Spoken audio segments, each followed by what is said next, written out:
Moving towards our next session, increasing epidemiologic evidence suggests that diabetes significantly increases the risk of BPH and LUTS. In the next session, we will discuss about BPH and comorbidities. We have our next speaker with us, Dr. Abhay Kumar, a very renowned uro-oncologist, uro-oncology HOD, Medica Super Specialty Hospital. And to chair this particular topic, I would like to invite Dr. Rajesh Lunia, a very eminent consultant uro-oncologist attached to Narayana Hospital, Howrah, and Dr. Vivek Kumar, consultant urologist attached to BP Poddar Hospital. I would like to invite both the chairperson to please take your seat and introduce our speaker. Thank you, organizers, and thank you, chairpersons. So it's a evening session, and khana kha liya na? Haan, theek hai, okay. So I think you can all sit together. I will take some liberty from the chairpersons. कि topic टा दिया हुआ चलो हमारे कि comorbidities and BPH. A surgeon without a surgeon's talk is not complete, right? So we'll take the liberty and add some surgical things there. And I think you know all BPH and so we'll like to add something more. Okay, so urination is a complex procedure. It has got some hardwares there down and controlled by some softwares. जैसे computer चलता है, like this. This is computer having a software and a hardware. The software is this brain, the spinal cord, the neurons which supply the bladder, the sphincter, the prostate. And this hardware is the urinary bladder, the urinary passage, and the prostate. So whenever there is any problem in this software, the neural axis, or whenever there is any problem in this hardware, that is the bladder, the prostate, the urethra, there is some urinary difficulty or urinary problems, and that we are going to discuss. So these urinary problems or urological problems are classified into upper tract and the lower tract. So the problems which we perceive is coming from this lower tract, that is the bladder, prostate, urethra, are labeled as lower urinary tract symptoms. So earlier you used to say prostatism, prostate issues. Now we label as lower urinary tract symptoms or LUTS. So when you see our prescription, you will find LUTS, L-U-T-S, that is lower urinary tract symptoms. And this can be because of various things, various causes. It's not only the prostate. So whenever you have any patient in your OPD coming with urinary problem, you have to think the whole scenario. It can be BPH. It can be primarily a bladder problem, which is called overactive bladder or underactive bladder. It can be any behavioral issues, like if the patient is having more waters. Like in our society, we have this notion that beshi jal khele bhalo, right? So they drink 4 liters, 5 liters water and then think that's a healthy practice. So that again has some urological problems. Then we have this bladder problem because of some nerves. So diabetes is not a disease. Now it's a part of life. क्या बोलते sir? Diabetes is, so whenever you see any patient, before asking for prostate, we ask, अपने कोनो sugar अच्छे, pressure अच्छे, heart समस्या अच्छी कि नहीं, before starting the urological problem. Because these are the things which make the things complex. So thinking that the patient is a prostate problem, just giving or prescribing a drug is not going to help unless you manage this comorbidities. If the patient is diabetic, if the patient is having polyuria, if the patient is having a diabetic cystopathy, then this drug alone is not going to help.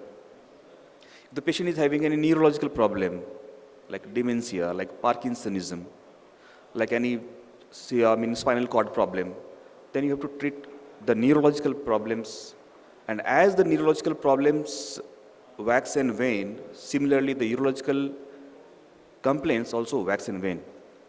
So managing a Parkinsonism is equally important as giving a prescription for prostate. Again, prostate may be enlarged, prostate may be inflamed, or there may be prostate cancer. The bladder may have some other issues like infection or underactive bladder or some stones in the bladder, some tumors in the bladder. So you have to look into this before starting any medications. Urethral stricture is a common problem, and one more common problem is particularly seen in diabetic is phimosis. So if a patient comes in your OPD, he's diabetic and has some urinary problem, take time to ask whether the prepuce is opening properly or not. And please do examine the prepuce. Because many times we think that the problem is the prostate, but ultimately when you examine the patient, you find, oh, he's all severe phimosis and he requires a circumcision. Prostate enlargement is a complex pathophysiology. So as the prostate enlarges, there is some changes in the bladder, and the bladder becomes overactive. So if the patient has got symptoms where you have more of frequent urination, frequent night times visit in the toilet, or the urge to not able to hold the urine bag, then these symptoms are called storage symptoms, primarily because of the failure of the bladder to hold urine for a longer period of time. Suppose if you are sitting in this meeting and you can't hold for long, then treating the prostate alone may not be completely make you symptom free. So you need to address the bladder, and for that there are various drugs available, antimuscarinics now, and this mirabegron, and now one more drug is, so there are various drugs available which can make the bladder relax to make it hold urine longer. Similarly, for enlarged prostates, there are various medicines, tamsulosin, dutasteride, to relax the urinary sphincter so that patient can pass urine better. Evaluation for this is very easy. So we do sonography and this is uroflowmetry. Basically, uroflowmetry we call as the ECG of the bladder. Like if you go to any cardiologist, पहले क्या करता है ECG कराता ही है ना. So you go to any urologist, uroflow कराएगा ही कराएगा ना. So because we get to know lot of things regarding the bladder, regarding the outlet, regarding the prostate, just looking at this graph, looking at the rates, looking at the shape of the graph, we can make out whether the bladder is functioning normal, whether the outlet obstruction is a dynamic one because of the prostate enlargement, or the enlargement, the obstruction is primarily because of some urethral physiology or pathology which is static in nature. Again, medical therapy, there are various, I'll just skip this, coming to surgeons. So, for BPH or prostate enlargement, the treatment is medications, treatment is lifestyle changes, manage the constipation, ask the patient to moderate the fluid intake, ask the patient to decrease the intake of chai, coffee, ask them to decrease the intake of fluid in the evening, and even if that doesn't help, then the patient requires surgery or some surgical intervention. So surgery or surgical intervention is now a broad thing. So standard, the TURP is the standard operation, but besides TURP, there are laser surgeries, which are essentially the similar procedure, and then there are minimally invasive therapies. Now, you must be seeing getting marketed well in India now. The rhizome therapy, that is a water vapor therapy, where we put water vapors to ablate some prostate so that the channel becomes wider. There are certain clips available which we put in the prostatic urethra and lift the passage. The technically, or the brand name is Urolift, which is available here.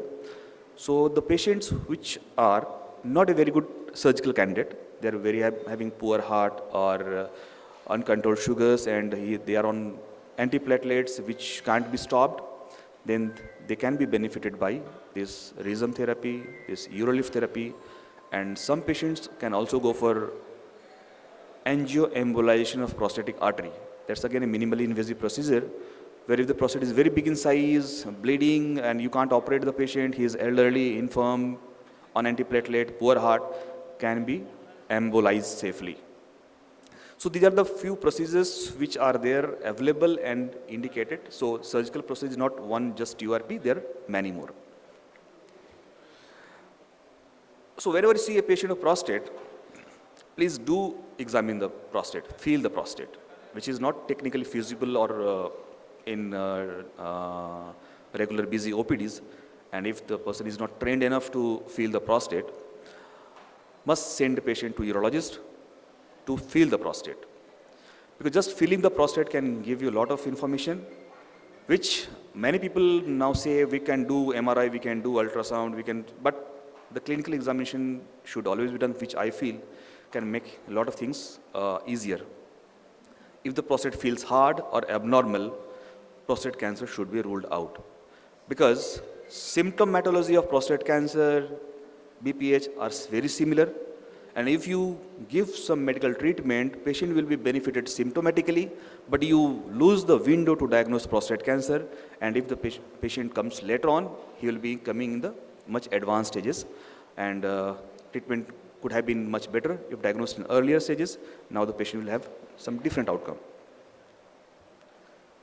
PSA, a talk on prostate is never complete without PSA.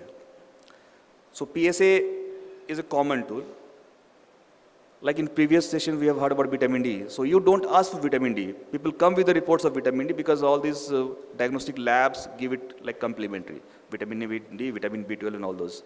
Similarly, PSA, people get it done by themselves and come to you. And then the alarm rises. PSA raised, what to do? It must be clear that all the raised PSA are not abnormal and all the normal PSA are not normal.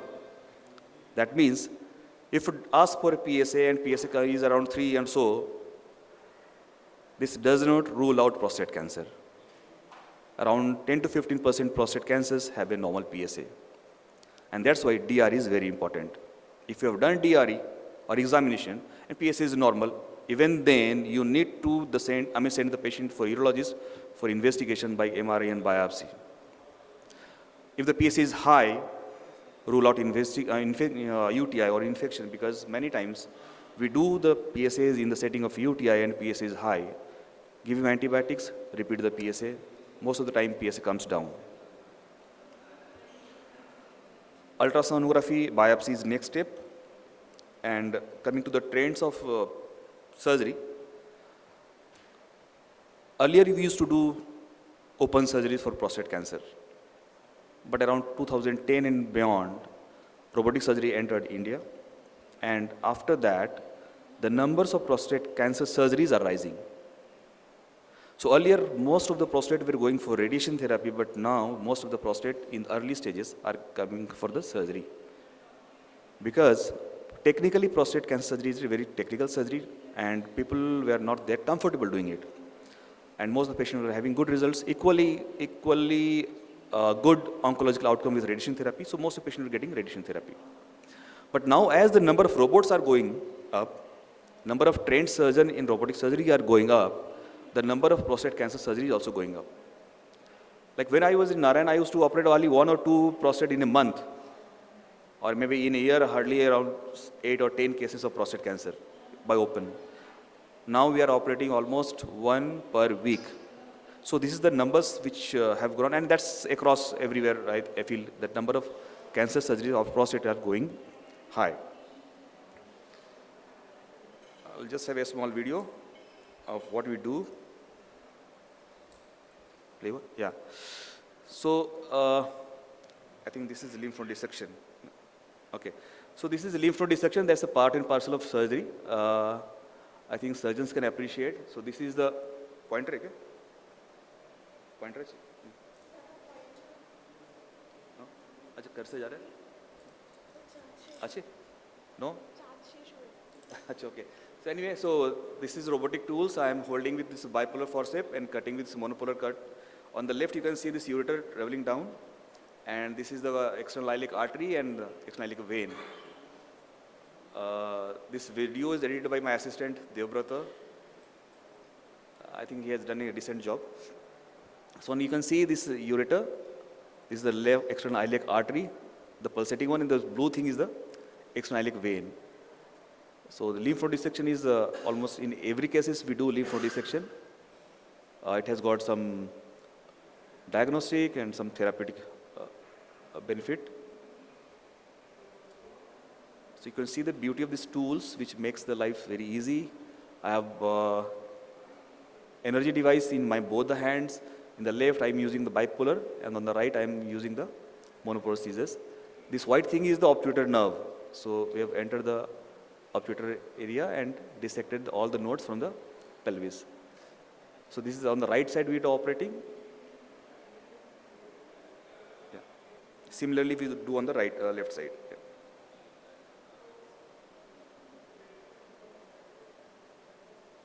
So vision is very good. I can have the three-dimension image there. Yeah. Similarly, I'm going on the left side and doing the similar procedure. This blue thing is the external iliac vein, and this is the ureter marked there. And again, I'm going to the obturator fossa to remove the nodes. This white structure is the obturator nerve.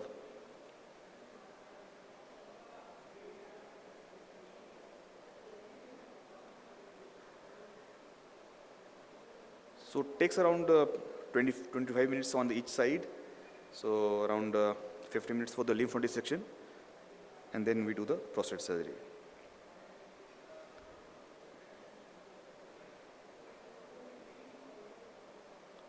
So I think physicians will love this. Huh? Maja aa raha, sir? Okay, thank you. So these lymph nodes, if there is positive in the final biopsy, the patient will require some hormone therapy. Okay.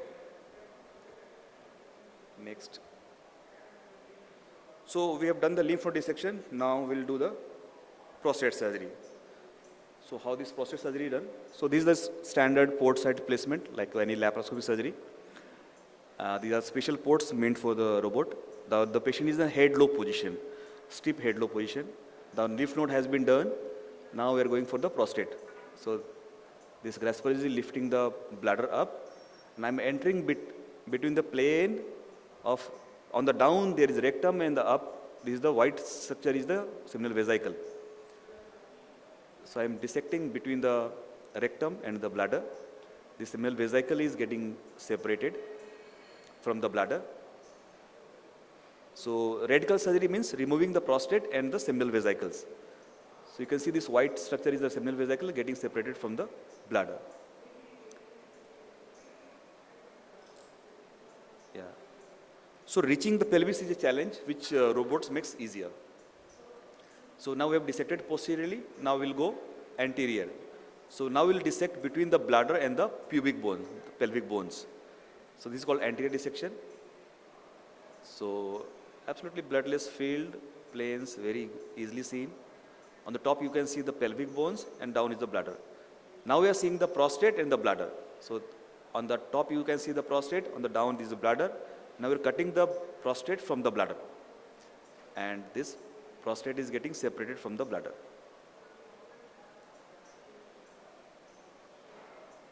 Yeah, so this seminal vesicle which we had dissected earlier, now we'll lift it up, and now we'll try to separate the bladder completely from the prostate. So this is my assistant, again Devu, who is helping me clipping everything, and now we're cutting. Yeah.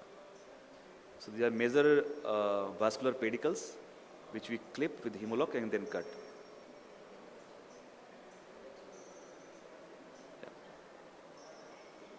So now the prostate is getting lifted up from the pedicles. Now this is the most dreaded step in surgeons, I mean, who is operating the prostate, called dorsal venous plexus. So this usually bleeds, but total blood loss is hardly around 50 to 100 ml in this surgery. You can see these sutures. These are special sutures.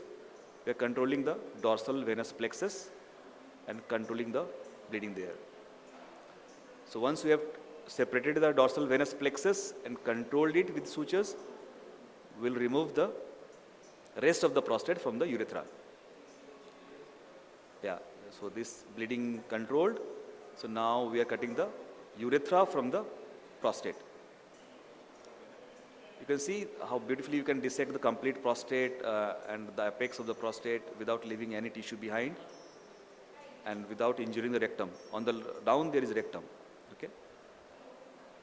So dissection is complete. Now we are suturing the urethra with the bladder. So this is the bladder which we are now joining with the remnant urethra. So if we remove the prostatic urethra, this part of urethra is called membranous and bulbar urethra. So if the disease is advanced and going much beyond this prostatic urethra, then sometimes sphincter is damaged and the patient has incontinence for a longer period of time. Otherwise, most of the patients are continent by around a month or maximum 3 months. So new catheter is placed and this suturing the bladder with the urethra is complete. These are special sutures called barbed sutures which stay there once pulled. So anastomosis complete. We check the anastomosis by putting water, drain place, specimen taken out. I think we have around 50 seconds more. Okay. So this was the end of this specimen. I'll just my experience that hardly patient stays for 2 days in the hospital, and surgical outcome is usually good. Today was prostate cancer. We are meet in a hospital. I'm wearing this blue jama because this blue is prostate cancer symbol. And thank you for your interest in watching. Thank you all. Sorry for deviating from the topic.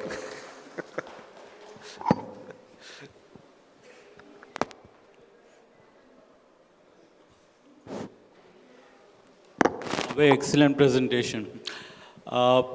In a busy OPD, this is a very common symptoms when patients come with combination of storage and voiding symptom.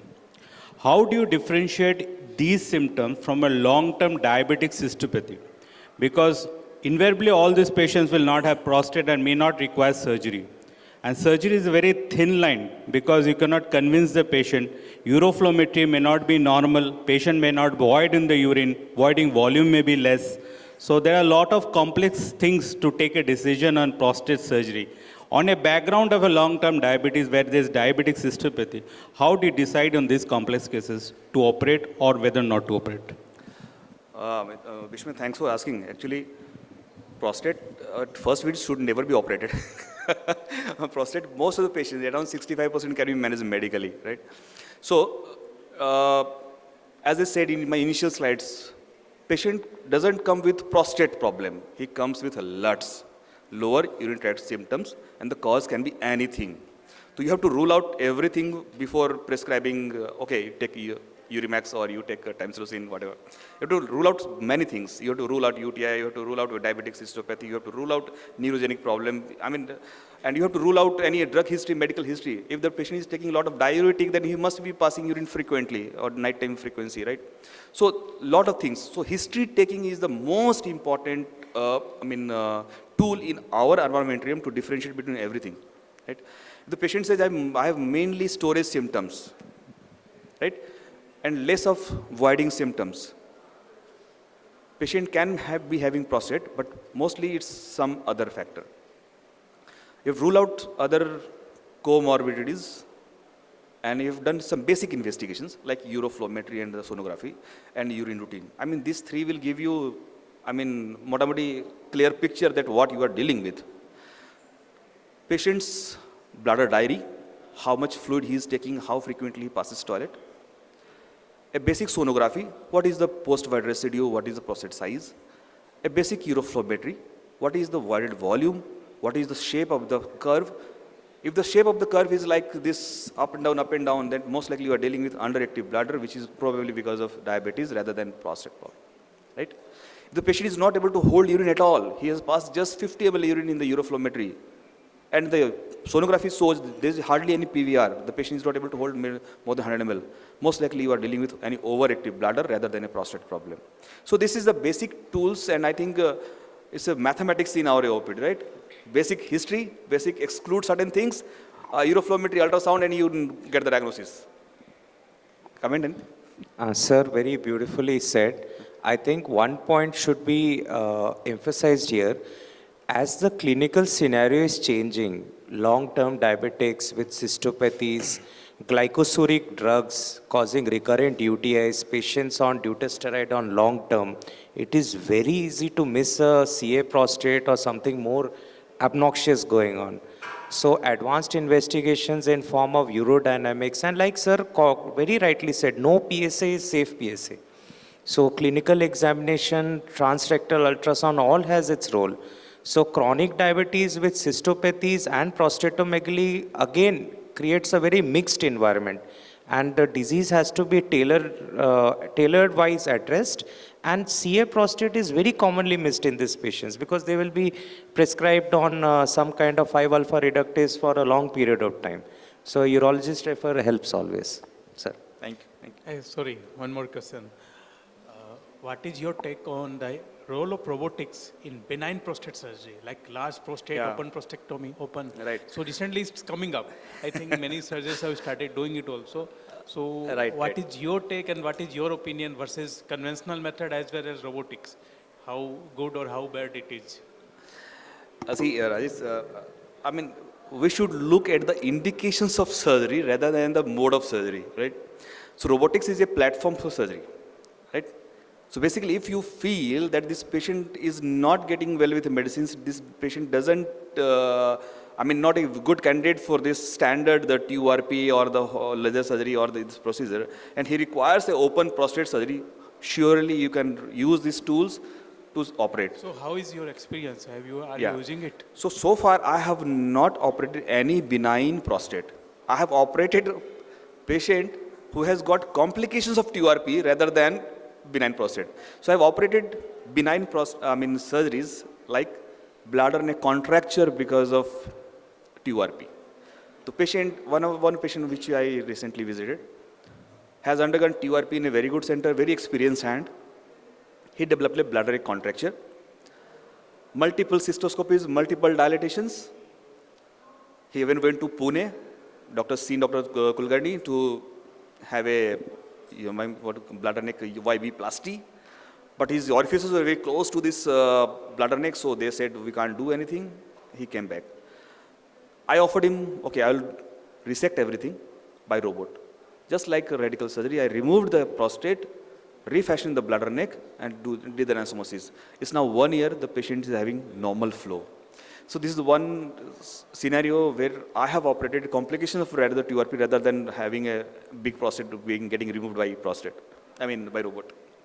Suppose one patient, benign prostate, 220 grams. Will you attempt or consider the robotic for this patient? Robotic open prostatectomy. See, Not open, robotic benign prostatectomy. What we do lobectomy. so looking at this, my experience that how many prostate I have operated by open. So maybe last 12, 13 years, I think 5 or 6 cases maximum I had done open surgery for prostate because the patient was not a candidate for TURP. Now because I have robot in my hand, so if that patient comes to me and said, sir, I need this operation and this can be done by open or robot, I'll definitely do by robot now, right? Because I have seen that things are much better in robotics than open. Thank you. Thank you, Speaker. Thank you, Chairperson. It's time to felicitate our Speaker and Chairperson. I would like to request Dr. Sanjay Sood to please come over the dais and felicitate our Speaker and Chairperson.